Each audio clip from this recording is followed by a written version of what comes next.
Welcome back, fellow football fanatics. It's College Football with Sam, and today I'm bringing on someone who's been covering the sport for several decades. We came into contact via Twitter, which is absolutely awesome, and he even runs his own preview magazine. I want to welcome in College Football Focus, and we're going to be covering, well, not just the Big Ten, but the entirety of college football, focusing in on the conference champions or who he thinks are going to be the conference champions in the Power Four this year, national championship odds and his title pick, and also talking about the playoffs and which teams can make a magical run, even if maybe they don't have things quite figured out in the regular season. How are you doing this fine morning at the time of this recording? And tell us a little bit about yourself. How long have you been covering the I am sport? good, Sam. Thanks for having me on. Nothing I like doing on Saturday, talking ball, except watching ball, which that's going to be just a few more short weeks. So we're happy that that is coming up. Um, just basically, I have always loved college football. Grew up in Columbus, following Ohio State. Both my parents went there. I went there for a time. And I remember watching on TV the Rose Bowl when Archie Griffin was playing against USC. And I was told that there were times that I would go after the game and grab a tape recorder and kind of give my own little rundown in the tape recorder about what happened. And my mom said at that point, okay, you're going to do something in media, whether it's TV, whether it's writing, whatever. So pretty much from about age probably 9 or 10, I kind of had an idea I was going to do this. That and the fact that I can't do math. So I didn't want to do anything where I had to think. So being able to watch games and just write about them, I figured was fairly easy. So I've done that. Covered Ohio State for over 20 years. Got to see the national championship game now. Kind of have stepped back a little bit into the fold after being in the regular workaday world for probably 10 or 12 years. And this is my third year doing this as my own account where I've trying to post pretty much daily, podcast, as you said, the magazine, just all kinds of things. And there's not a whole lot else that I would rather do with my time at this stage in my life than following and talking about college football. That's absolutely incredible. It's my goal is to make this channel so big and profitable that I can cover this full time. Where can people find the preview magazine? It is a digital preview. We had one last year. We kind of put it together. I don't want to say haphazardly, but it just sort of came to us last year. This year, we had a lot more preparation. It's a little more in depth. We do talk about every Power Four team in depth, along with Notre Dame and Oregon State and Washington State and UConn, the independents and the Pac-2. And then we have full conference rundowns of all of the G5 teams. Their lists, Heisman favorites, All American teams, the stuff that you would find in your normal preview magazine. We dive a little bit deeper into the Power Four teams than, say, the Athlons and the Lindys would. Not to disparage them at all because they've been around forever and they have a lot of cachet in the industry. But we're kind of approaching it from a different standpoint. So where people can find it is if they go to cfbfocus.gumroad, gumroad.com. There's a link right there. It'll take you right to where you can purchase it online. And it is digital downloadable, so you can read it on your computer. You can download it onto your phone if you're going to the beach. Just any real time you want. And if you really want to waste a lot of paper, you can also print it out if you want to. It is over 300 pages, so that would be a lot of paper that you're going to be doing. But some people do like to hold a printed material, so whatever people want to do, that is what they can do. And we think that it'll make you the smartest fan on your block. So it would be if you want to get it, that is where you find it. And that link is on my Twitter page as well, which is CFB Focus, which is at CFFM Waxman, which is my name there, kind of spelled as you see it. And so I've got it pinned to the top of my profile if people just want to click on the link. Awesome. That link will be down in the comment section below in a pinned comment as well for all of you guys. So just click the link down below in the comment section. It'll be pinned at the top. You can also visit his Twitter page, visit the website link, as he said. So let's begin here and kick it off looking at who you like in these Power Four conferences to do some damage to get the automatic bid. Let's start with the ACC. So give us just a rundown of the ACC. The ACC actually, other than the first place team, who I like a lot, is Clemson.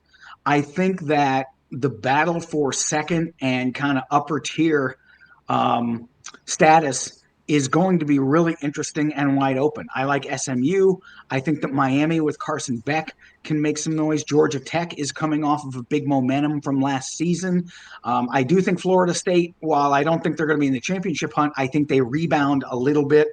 And you've even got Duke with Darian Mensah and maybe a wild card like an NC State. Any year that NC State disappoints, as they did last year, they kind of fly under the radar. And Dave Doran, this is the type of team that no one's talking about. And that's the year that he wins like 8 or 9 games. So I think that Clemson is pretty much, I don't want to say a given because you still have to play the games, but I think that they have the most returning production in college football. Cade Klubnik is a multi-year starter, legitimate Heisman candidate. They have a very, very good receiving core, probably top three in college football. I know that the defense did not live up to Clemson standards. They were really easy to run on last year. I think opponents average maybe 5 yards a carry. That's very un-Clemson like. But with TJ Parker and Peter Woods up front, really good secondary with Avion Terrell and the linebackers, Sammy Brown and Wade Woodis. Clemson, I think, is a very, very good team. And really, they open with LSU, they close with South Carolina. Those are their two toughest games. Every other, I mean, they'll probably be favored in every game, but those are the two that are really going to challenge them, I think, the most. So Clemson is my favorite in the ACC. What do you think makes them that clearly ahead of everyone else? I think the fact that they're kind of, with the exception of maybe running back, where they're going to have, I mean, they moved Adam Randall from receiver into running back. They have a great freshman, Gideon Davidson, who could maybe be the national freshman of the year. Um, they have, as I said, with the returning production, the last two national champions, Michigan and Ohio State, have returned a ton of production.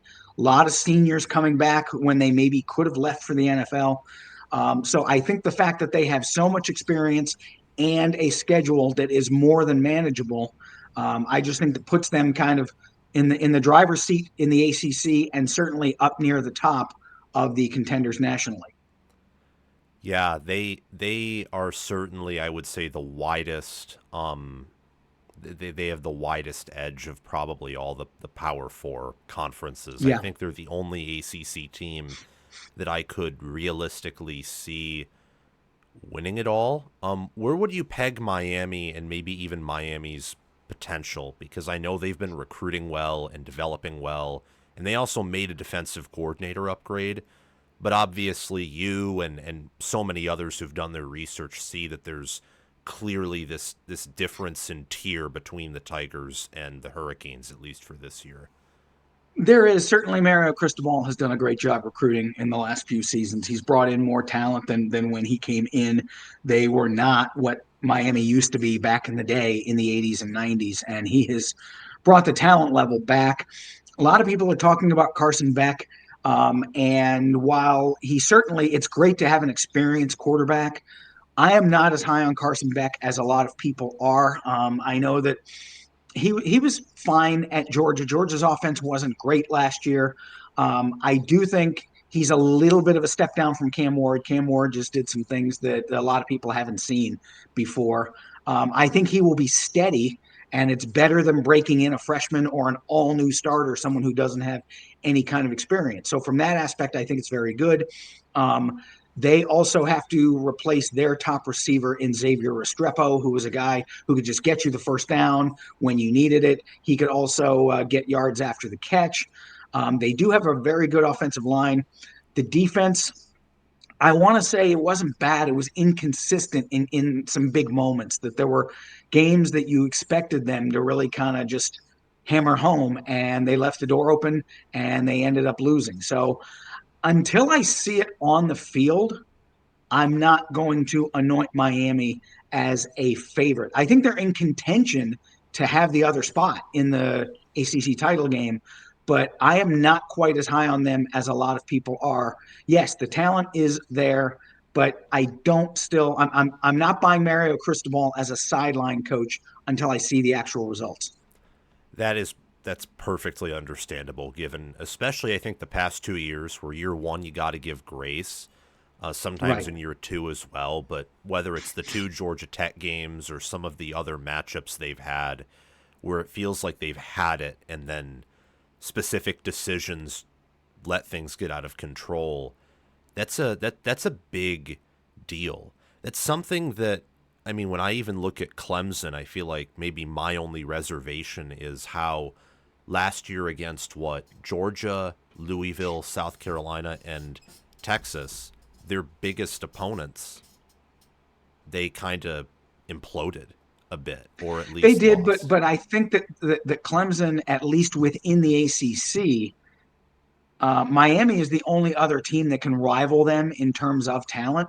So I think when you have a roster advantage, questionable play calling may not be as big a deal as it would be if you were, say, even with somebody else. If you're even with somebody else and you make a poor decision, that other team can capitalize. But if you make a poor decision against a lower level team in your league, okay, maybe they end up like extending a drive, but most of the time is not going to come back and hurt you. So, yes, I think that is an important point, and Clemson has in the past done stuff like that. But I also look at roster makeup and talent advantage, and Clemson will be at a talent advantage in just about every game it plays this year, or even. Certainly, LSU has the same type of talent. South Carolina may not have it across the board, but they've got some real playmakers that can cause some problems. But those are the only two games that I really think could be maybe a decision on the field could kind of swing the pendulum one way or the other. Yeah, that's why I'm holding my nose and picking them to go, undefeated or 12-1. I think they're going to kind of wreck that schedule, just from my perspective. We can look at the Big 12 next. Do you think the conference is going to be wide open yet again, like it was last year? Yes, I think this is going to be the most fun league to follow. Obviously, Arizona State coming out of nowhere last year. I think they were picked to be 16th in the league by in the preseason, and the season that they had under Kenny Dillingham.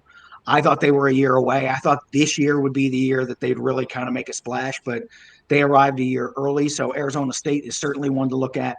Baylor has kind of rebounded under Dave Aranda. I think that Utah, now that they have their quarterback picture a little bit more, um, I guess, a little more clarity with that. I mean, they were always Cam Rising went into the season and he'd get hurt early in the year and then they'd be scrambling. So I think Utah is a factor. I think Texas Tech is a team. Texas Tech is actually my favorite to win. They've really bought in with the NIL. They had some really good transfer portal additions. Quentin Joyner at running back, David Bailey from Stanford on the edge, Lee Hunter from UCF in the middle of the defense. Maybe the best receiving core in the conference, and Baron Morton, who was not completely healthy last year, but yet was still able to kind of move the offense. I think that Texas Tech, they do play Arizona State, obviously, in what's probably the Big 12 game of the year.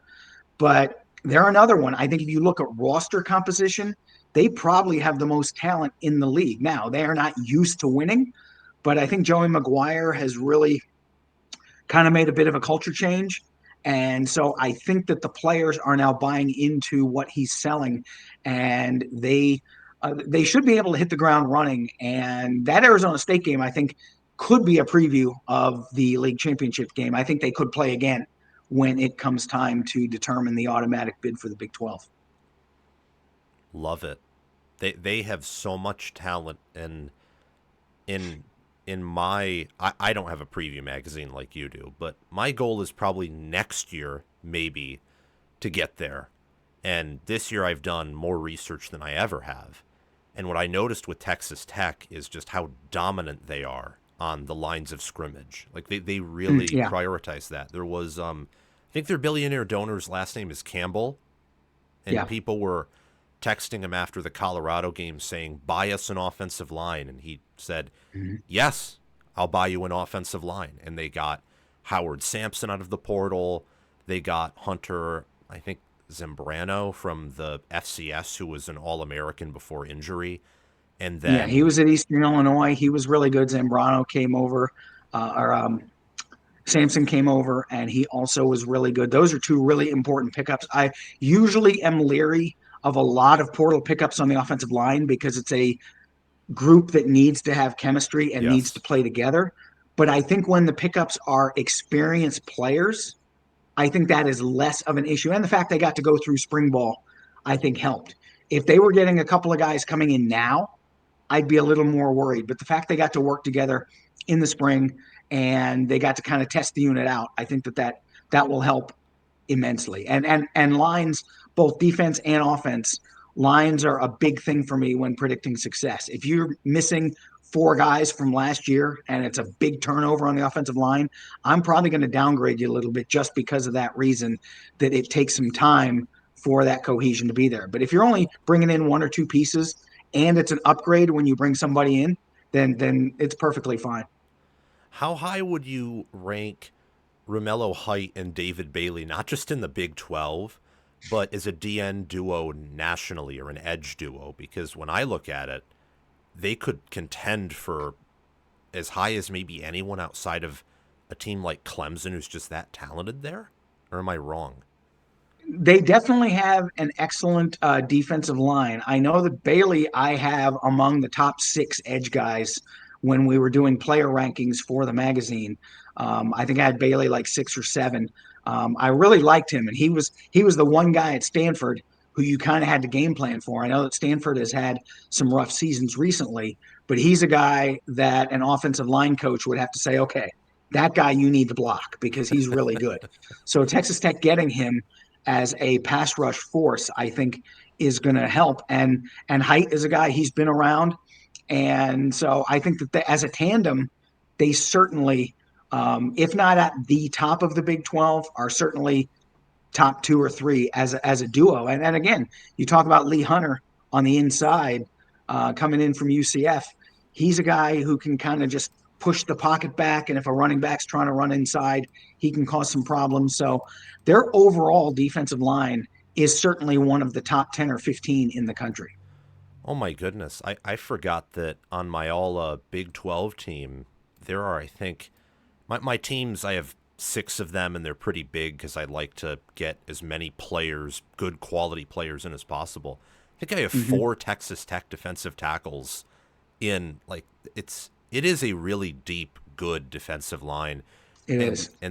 that'll matter in a conference that just does not have the talent of any other power conference. I want to look at Utah before we move on, because Utah, 8-5, and then 5-7 last year, where I think they went 1-5 or something in close games.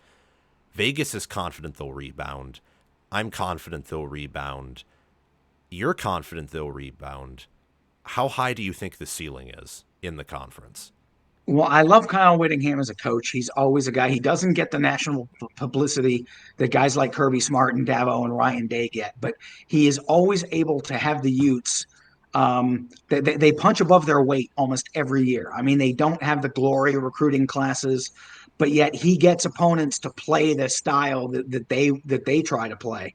And so I just think they were hamstrung the last couple of years with Cam Rising getting injured, but getting Devon Dampier to come over from New Mexico, he's really going to be a difference maker, I think. Wayshawn Parker at running back is another transfer. He's really good. Their offensive line, Spencer Fano is probably the best offensive tackle in college football. And Utah has had success up front in recent years with guys going to the NFL draft.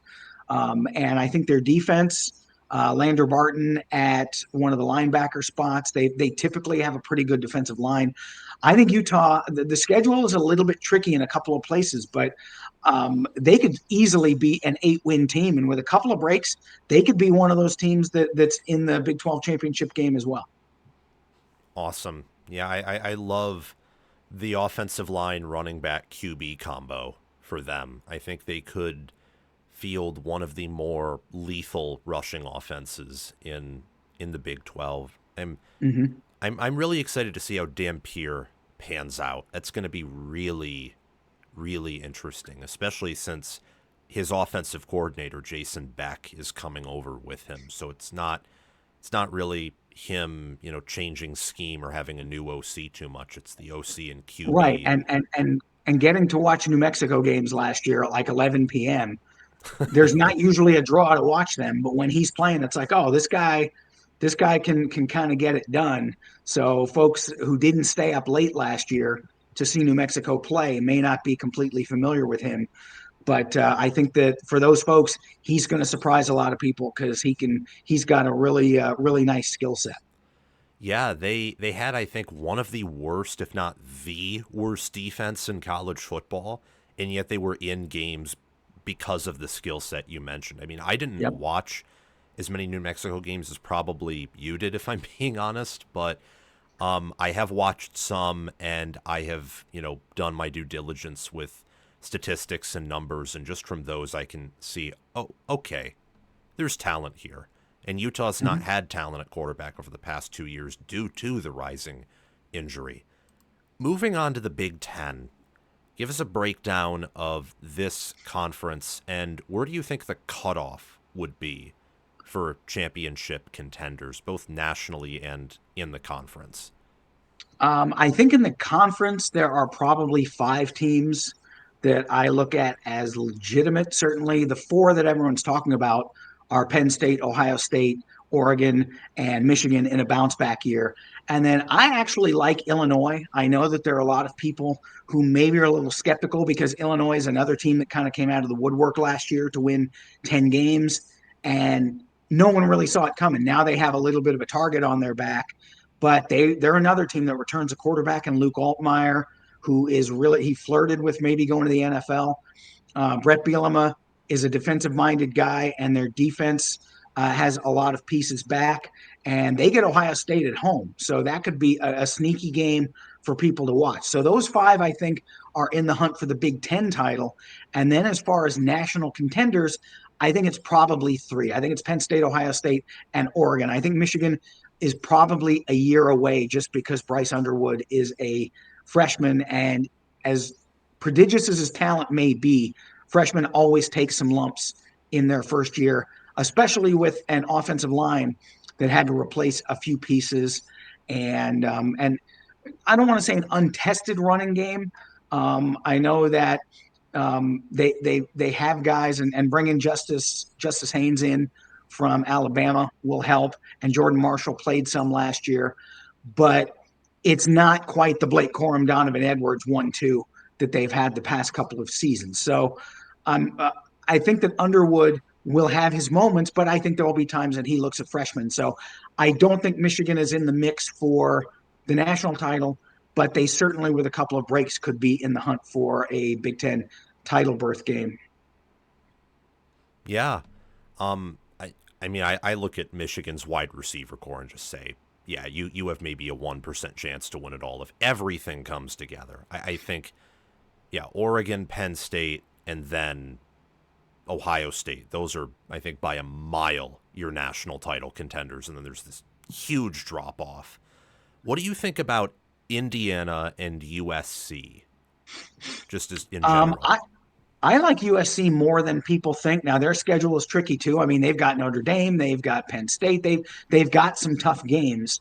Um, I'm not huge on Lincoln Riley, the kind of the I don't want to say politicking, but some of the stuff he said this week in the Big Ten media days about, well, we'd love to play Notre Dame if things align, but the way that the scheduling model is going for the Big Ten, they make it sound like they might take Notre Dame off the schedule to maybe get an easier game. And Kurt Cignetti talked about that at Indiana too, that we want to take the SEC route. Never mind that the SEC typically, now, yeah, do they have their FCS warts late in the season? Sure, they do. But almost all of them will play a big time team. Indiana, I think this year, and they canceled a series with Virginia. I think I heard somewhere that it's running on like 9 or 10 years since they've actually played a power conference opponent in the non-league. So on one hand, I get it. If the committee isn't going to ding you for playing these games, then by all means schedule them. But I also think, and we saw this with Indiana last year, when they finally played a team that was strong in Ohio State, they kind of got blown out. So I think from a competition standpoint, it helps you to face somebody in the non-conference that can test you. And nowadays, with 12 teams in, one loss in the non-conference is not going to cripple you. In years past when it was four, okay, maybe there was a little bit of prudence in dialing down the non-conference schedule if you were in the SEC or the Big Ten, because the league schedules always had some potential landmines in them. So I think Indiana will be good. I think they take a step back this year a little bit, although I do like Fernando Mendoza that they brought in from Cal at quarterback. Um, and again, USC, it's all about what is Lincoln Riley going to be able to get out of Jaden Mayava? I know that he played late in the season last year. They have a very good receiving core. Their offensive line has kind of been in transition. It has been a little bit of a weak spot the last few years. I do think the defense will be a little bit better. D'Anton Lynn is a pretty savvy coordinator, and I think that he's going to have things going. So we shall see. I think that USC probably will finish a little bit higher. Both of them could be right in that second tier of teams, along with Nebraska. I would maybe put Nebraska in that second tier of teams that probably aren't going to make the title game, but could be 7, 8, 9 win teams. Ooh, you reminded me to bring up Nebraska. That's important. So, what do you think about the Cornhuskers? I like what Matt Rule has done. He's the quintessential program builder. And Rayola at quarterback, yeah, he looked like a freshman at times last year, threw double digit interceptions. But it sounds like the buzz that was coming out of spring that everyone makes that big leap from freshman to sophomore year because things aren't new anymore. They brought in a few more pieces for him at receiver. And the offensive line should be pretty good. The defense, I think, got lost in the shuffle last year, but the defense, I think, was a top 25 or top 30 unit nationally, and they have a lot of guys back. So I think the defense could be kind of early in the year, maybe where they hang their hat. And then once the offense gets going, I think that Nebraska could be a team that could cause some. I mean, they played Ohio State right down to the wire last year, and lost by 4 points. So I think that Rule is doing it the way he always does it. He kind of churns the roster a little bit, gets them to buy in, has his quarterback, and then runs his system. And by year three, it's usually going. So I would look for improvement this year from Nebraska, and I'd be surprised if I think their floor is 7 wins. I think they could go as high as 9 with a couple of the ball bouncing the right way. Incredible. Yeah, I love what they have built. Raiola obviously in that same quarterback class as DJ Lagway, both really Mm-hmm. phenomenal players, and I expect big things of Lagway, but I also expect that of Raiola this year, especially with Dana Holgerson. I mean, you go from Marcus Satterfield calling your plays to Holgerson. That's quite the upgrade. It is, and he's going to have 1 or 2 plays every game where you're kind of scratching your head like, what the heck was that? But he also can put pressure on a defense because he likes to have a lot of motion. He likes to get the ball out quick to the playmakers in space and let them kind of do their thing. So Nebraska, I think it might be the most interesting team to watch just from people are going to go, wow, I didn't expect that out of them in the offense. I think they may play with a little more tempo too because Holgerson always liked to do that at the various stops he's been. Yeah, if looking at their schedule, depending on how the development from the coaches pans out at their school and the other schools they play, they could have a talent advantage in 9 or even 10 of the games Mm-hmm. they have, and that matters. It matters a lot, and they have mostly home games. It's a very workable schedule. Like I don't think it's likely they'll make it to Indy, but if they somehow did, With that schedule, I wouldn't exactly be totally shocked either. It actually would make me quite happy. It'd be the resurrection of a blue blood if they were to make it. It'd be like, wow, yeah, you're back. Yeah, I definitely like when I think that college football is better when the proud programs are good. So if Nebraska and USC can come back into prominence, I think that would help. And it would be interesting that the Big Ten of the 8 traditional blue bloods, the Big Ten would have 4 of them. So, and you can make a case for what they've done over the last 30, 40 years that Penn State should, if they're not in that, they're right on the cusp of being one, probably along with Georgia and some of what Miami has done. Um, but I think most people, with the widely accepted 8 blue bloods, the Big Ten would have 4 of them, and that's kind of hoarding all the teams, it seems. So Yes. And then before we move on to the SEC, between Penn State, Oregon, and Ohio State, which one of those do you like the most? And what about is there one that maybe is trending behind the others? I have Ohio State and Penn State in the Big Ten championship game. I do think Ohio State actually, in the conference, I think that they run the table. But I do think Penn State gets a little bit of revenge in Indianapolis. I think the game in Columbus will be the Big Ten game of the year. I think it's going to be very close. They've played some great games in the horseshoe between Penn State and Ohio State. And I think this year is going to be another one. I just think that Drew Aller and that running back combo, and the fact that they finally have some receivers outside of tight end who can put pressure on a defense, I think that that's going to really help their offense a lot. And then getting Jim Knowles to come in as defensive coordinator with what he did with Ohio State last year, yeah, it's going to take a little bit of time to implement his system fully the way he wants to, but he is at a very good starting point with the talent that he has with Danny Dennis Sutton and Zane Durant up front and AJ Harris in the secondary. He's definitely got some building blocks for the defense that he wants to run. And they were a top 5 defense last year anyway. So it's not like he's bringing in, we got to take them from 25 to 10. They were a very good defense last season.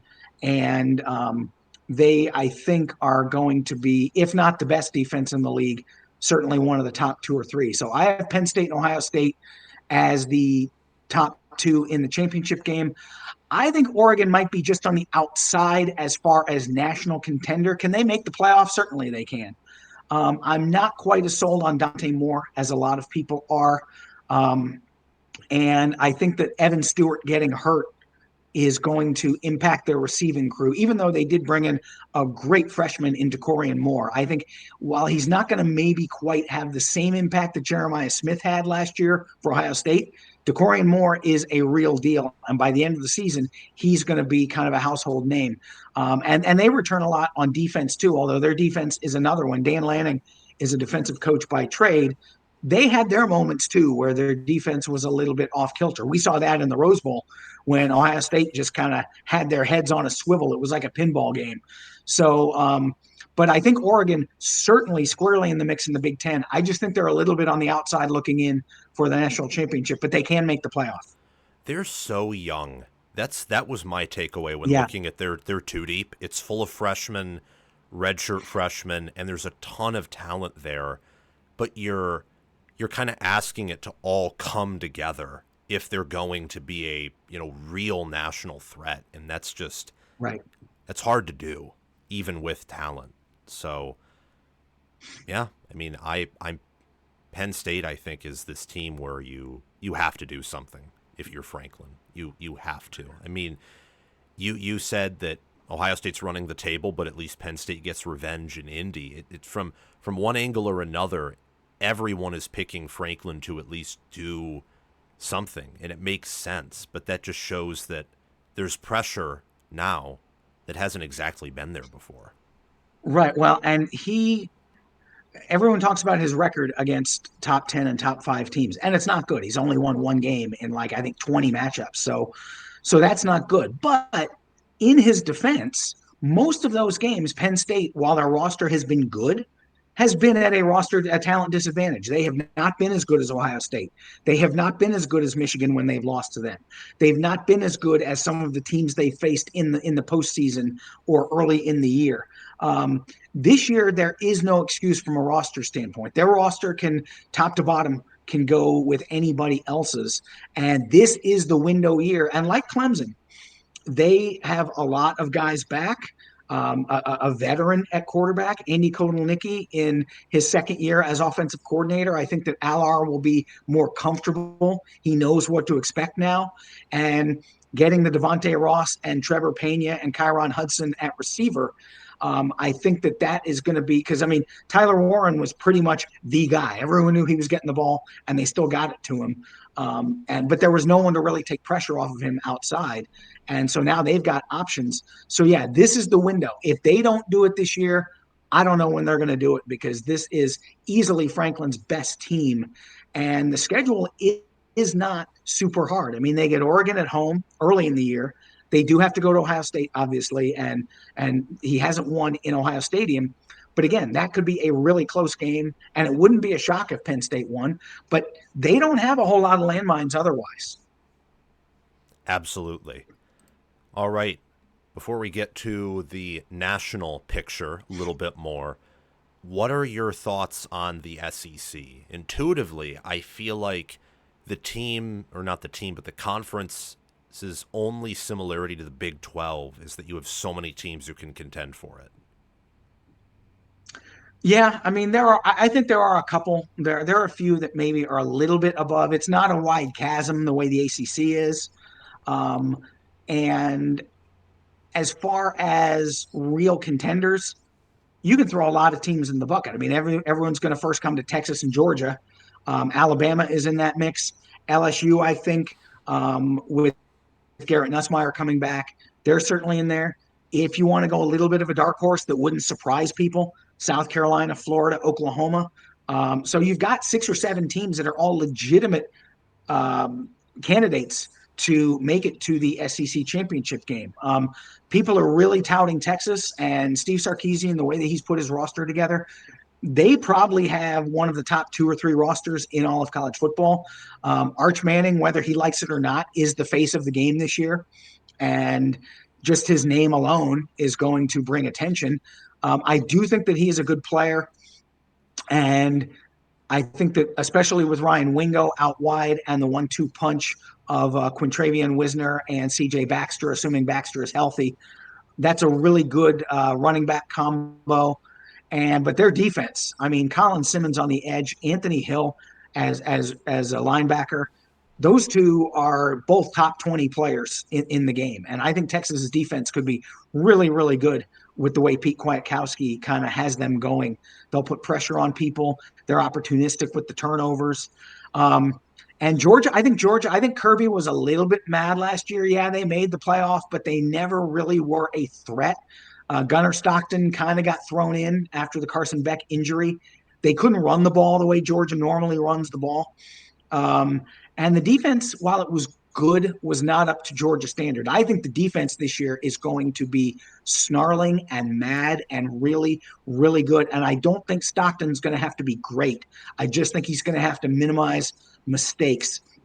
And their offense can be pretty efficient. I don't think they're going to put up 35, 40 points a game, but if they can put up 28 or 30 with the defense they have, they can win their games. Alabama, again, they're never going to be lacking talent. Their defense could also be right up there with Texas and Georgia. Ty Simpson, interesting at quarterback, new face after Jalen Milroe.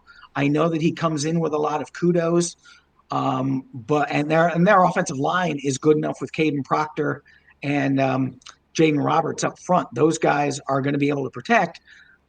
But the receiving core is fairly new. I know that they've got some young faces, a couple of veterans.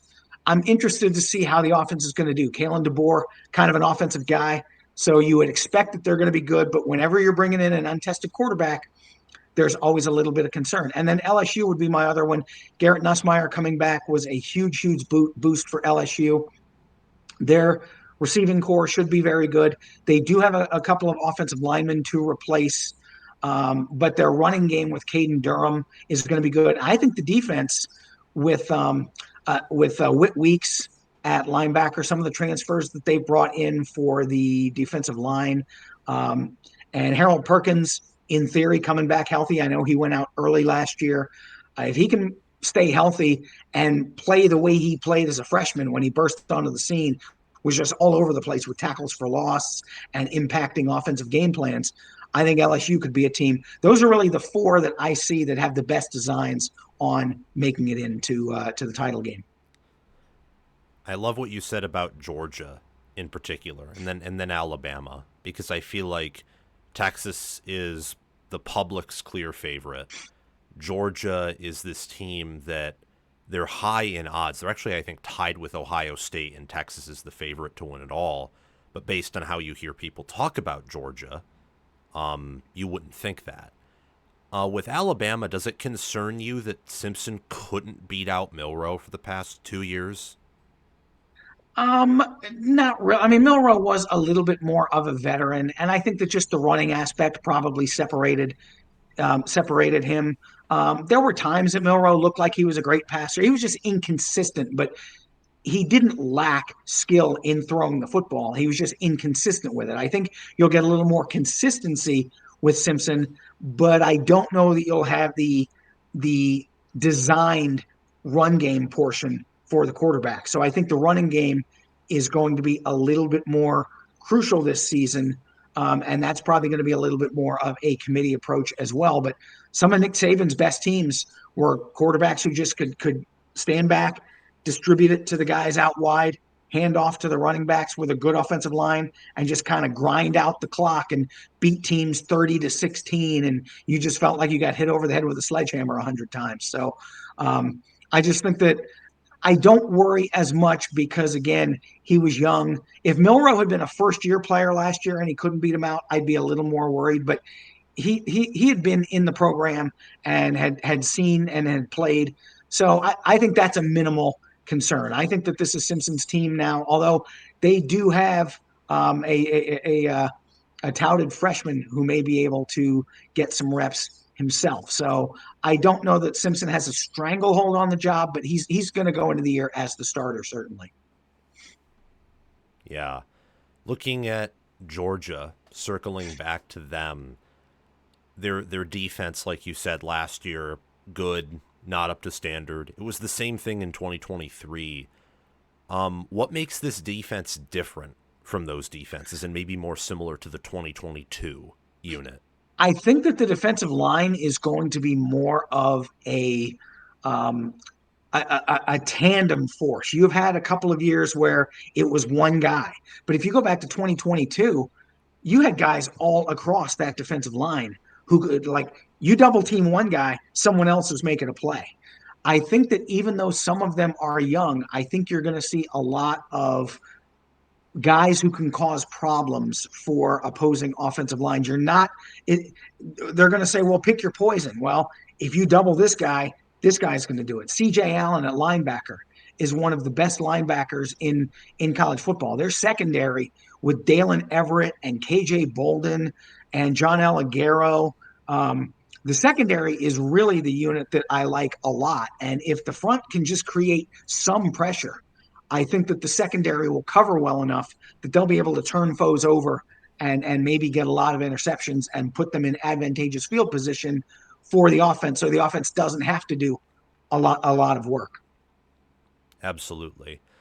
And then last but not least, LSU, obviously, with the talent they have, should have a high ceiling, but they replace people on the offensive line. Brian Kelly is under a lot of pressure. I'm kind of thinking if they don't reach the playoffs this year, I don't know if he'd be fired, but I think some people would be looking around trying to think, okay, how can we get out of this if he doesn't make the playoffs? So what do you think this team's floor could be?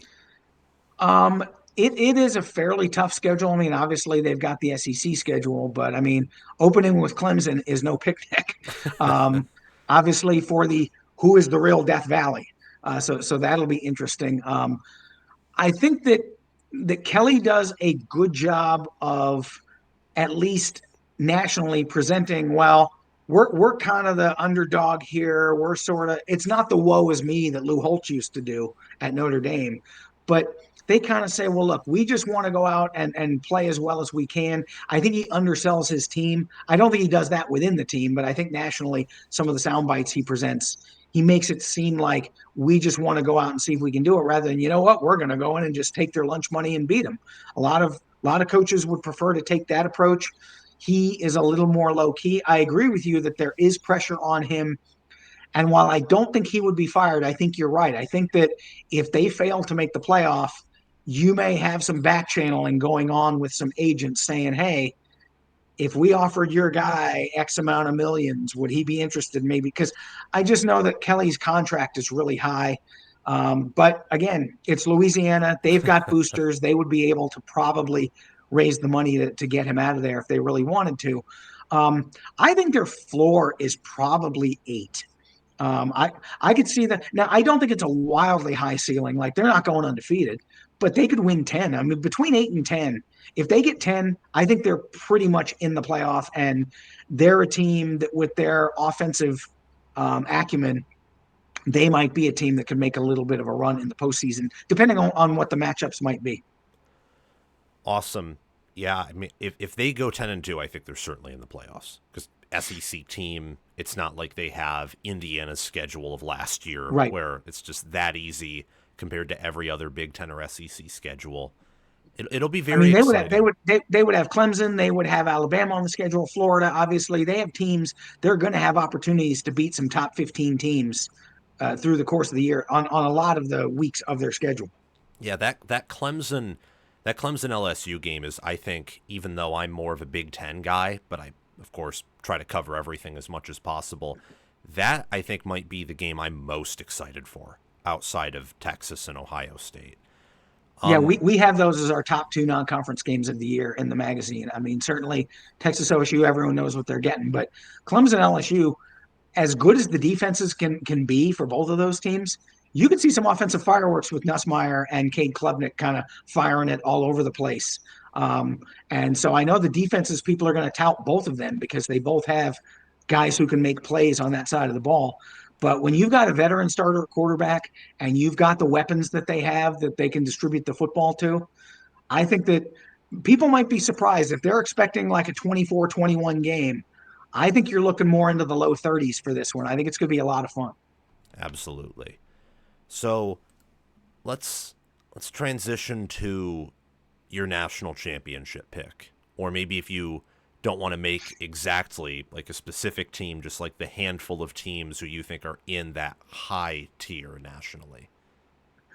Well, I mean, I've got Clemson and Penn State playing for the national title. I do think that Penn State realizes their potential and gets there. I don't think. I think that in the end, Clemson's defense has too many guys. I think they have the secondary that can match up with Penn State's receivers, and I think their front seven. You're never going to stop Singleton and Allen, but I think they can minimize the big plays from them. And I just feel better about Klubnik's ability to generate some explosive plays more so than Aller. So I think that Clemson beats Penn State in the national title game. And Dabo kind of thumbs his nose at people and said, see, we don't need to go to the portal to get a bunch of people. We can do it my way. That'll actually be very interesting. If Clemson does do that, he can kind of stick his tongue out at people. If they fail, though, like say they even don't make the semifinals with that roster, then people are going to say, here it is, Dabo, you needed to reinforce at a couple of spots and you didn't. Maybe you need to rethink this. So it'll be a little bit of a referendum on how teams do it because Penn State has brought in transfers. Certainly, all of their starting receivers are going to be transfers, and they've got a couple of guys on defense as Amari Campbell, a really good linebacker that they got from North Carolina. He's going to be in there. So it'll be interesting to see. There's obviously more than one way to win games, but it'll be very interesting if that is what your matchup is, how they build the rosters. I think Ohio State can get to the semifinals. I think Georgia and or Texas can get there. I think Notre Dame, if CJ Carr is as good as his high school press clippings say he is, and some of the reports that they had out of spring camp. I think that Notre Dame could be right back in the mix. I think Marcus Freeman has finally settled himself down, and I don't think the Notre Dame faithful are looking for a way to run him out the way they were after season one. Um, so I think those five. Maybe Alabama could get into the mix. I as much as I like Texas Tech, I don't think that this year that they're truly national title contenders. Could they pull off an upset in the playoffs? Sure, they could. I just don't know. Their starting group is as good as anybody. I just don't think they have the depth that you're going to see with the Georgias and the Ohio States and the Texases, where if a mainline guy goes down, they can bring in another guy who's almost as good. Um, a few places Texas Tech has that. You referenced their defensive line, but there are spots where if they got some injuries, I think that they would be in a little bit of a bind. And so I don't think that their roster is deep enough to make a deep run. But I think those five teams, Georgia, Texas, Ohio State, Penn State, and Clemson, and then Alabama, are probably your best bets to if someone other than those teams and Notre Dame were to hoist the trophy. Would I be shocked? No, I'd be a little bit surprised though. I think your champion is going to come out of that group or 6 or 7. Yeah, I think the only other team that wouldn't shock me if that happened would be Oregon. But again, they have that probably very high ceiling with the talent, but then with the youth Right. and some depth concerns, you could also see a floor come out where the public is kind of surprised by that. So actually, Right. speaking of that, that kind of gets us to our final topic about who could make that impressive college football playoff run with the caveat of you drop a game or two, or in the regular season, maybe you look rather disappointing relative to what your expectations are, and then it all just, clicks together. What are some I teams who you think think fit that bill? I think that if you're looking for a team to surprise, it could be, even though I'm not super high on Miami, if Miami was to get in with the veteran presence of Carson Beck, with some of the receivers that they've got, with their offensive line, they're a team that could have some momentum because their schedule will prepare them for the grind because they do have some tough games. They'd probably be my last candidate. I really think that LSU, who we touched on, veteran quarterback, a defense that has some guys who can make plays, and a schedule that's going to prepare you for just about anything. They could drop some. I mean, they could lose to Clemson, they could lose to Florida, they could lose to Alabama, but they could still be a very good team. And if they get in, they're going to be battle tested. And Nussmeier's not going to be thrown by the magnitude of the stakes because he's played in big games before. If you want to look for an outside, really off the radar team, they're not off the radar for the top 25. But if South Carolina was to somehow get in with Lenora Sellers at quarterback, he's that dynamic type of playmaker that can put a team on his shoulders, kind of like what a Cam Newton did at Auburn. Now, he's got a little bit more around him offensively than Cam Newton had, but he's the type of guy who could really kind of will his team to a run. And on defense, I mean, when you've got Dylan Stewart, a guy on the edge who's just about as good as anybody in the game, and a pretty solid secondary, South Carolina is a team that while I think that they also have depth concerns, I think that if they stay healthy, but only drop a couple of games, if they got in there as like that 9, 8, 9 seed, or maybe even a 10, if they get an upset and get the ball rolling, they're a team that I think could maybe challenge and make a little bit of a run just because Lenora Sellers is so good. I have him and Klubnik as my top two quarterbacks. How about that from South Carolina? Yeah, that would be some sort of finale for the regular season when those two play. Yeah, that's going to be awesome because last year Clemson, in that game looked like the better team from my Yeah. recollection, but Sellers just put the team on his back, had almost I think 200 rushing yards. The defense for Clemson, of course, did their thing on the ground and let South Carolina, you know, get a bunch of rushing yards at the end of the day, eke out a win. It was quite the scene. Should be quite the scene yet again. Yes. Yeah, man, LSU, South Carolina, Miami. It's that's what's beautiful about the sport. 5 years ago, would anyone ever say that? Or even last year, outside of maybe Miami with Cam Ward, would anyone have said that about those two teams and running the table in the playoffs?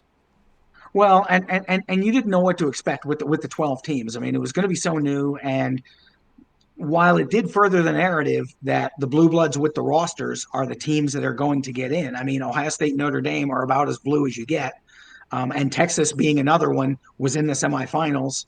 So you're definitely from that aspect, and that was the one reason I didn't love expansion is because I think a lot of people went in, oh, you know what? There's going to be more access for the little guy. No, there's not. Boise State got in. They had their moment in the sun.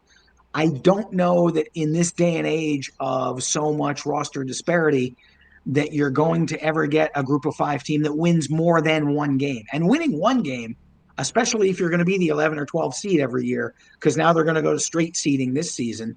So the home game is probably gone.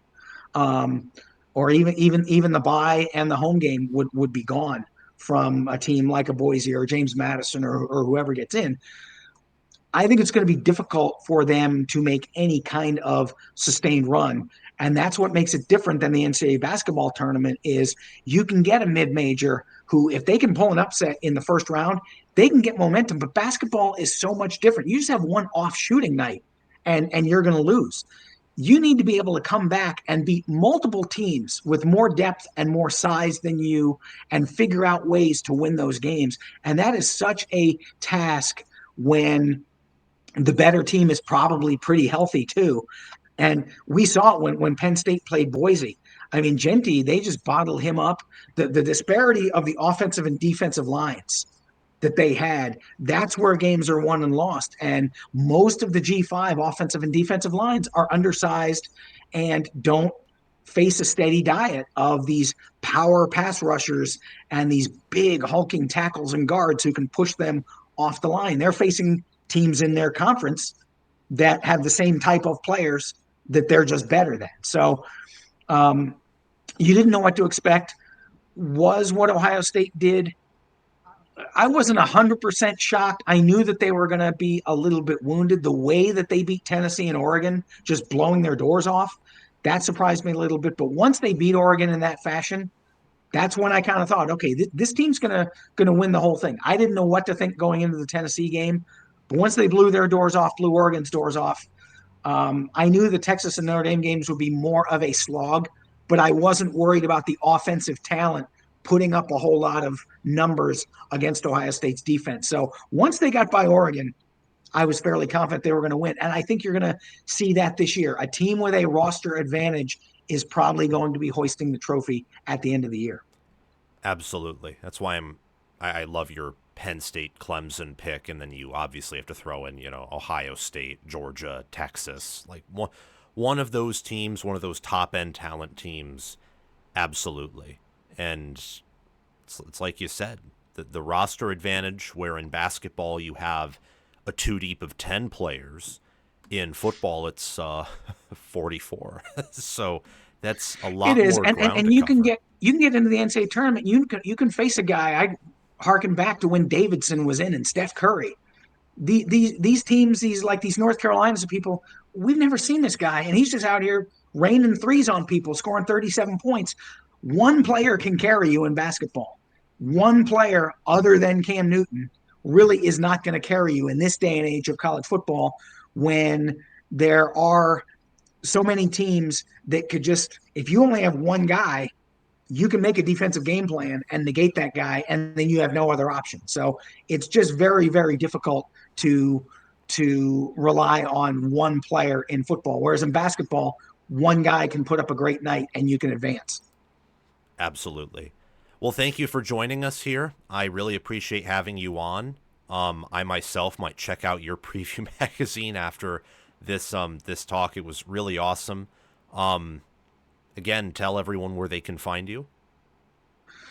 They can find me on both Facebook at College Football Focus, and they can find me on Twitter at CFFM Waxman, WACHSMAN, College Football Focus. And again, This is a time of year where I'm really going to start ramping up on my profile, putting up stuff. I'm going to try to put stuff up daily. I have put up already my All American teams and my top 25. Slightly different than the magazine because the magazine was more of a committee effort where we voted on stuff. But my individual stuff is a little bit different. So it's not like I'm spoiling, like, why would I buy the magazine when you're putting that stuff there? It's totally my rankings as compared to what we had in the magazine, which was a little bit more of a committee approach. And again, if people want to go to that, they can go to cfbfocus.gumroad.com. And like you said, you're going to, I think, pin it down here Yep. um, on the broadcast. So thanks for doing that. And again, thanks for having me. And we are not very far from one of these Saturdays actually being real live college football on our televisions. Oh, that's gonna be so awesome. All right, everyone. Thank you for tuning in. Make sure to like, make sure to subscribe, make sure to comment your thoughts down below. We will see you all very soon.